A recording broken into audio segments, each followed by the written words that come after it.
আপনার এই normal ATM কার্ডের জন্যই আপনি ব্যাংক থেকে 32 লক্ষ টাকা পর্যন্ত পেতে পারেন। হ্যাঁ, ঠিকই শুনেছেন, কিন্তু ব্যাংক আমাদের এই কথাটা বলেই না। তাই আজকে আমি বলবো তার আগে ভিডিওটিকে সেভ করে রাখুন যাতে ভুলে না যান।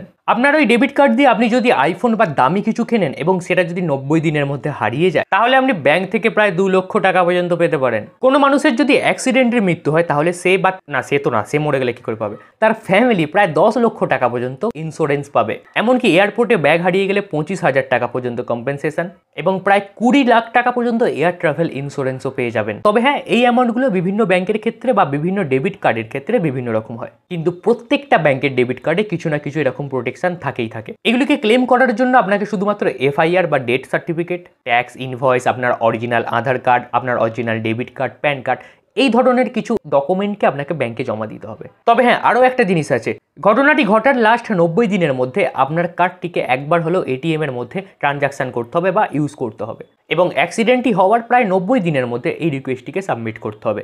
এবার আপনার কি কার্ড আছে একটু কমেন্ট করে জানান, আর আপনার কার্ডে কি কি বেনিফিটস আছে সেটা কি ডিটেলসে জানার জন্য আপনি গুগল করতে পারবেন, খুব সহজে জেনে যাবেন।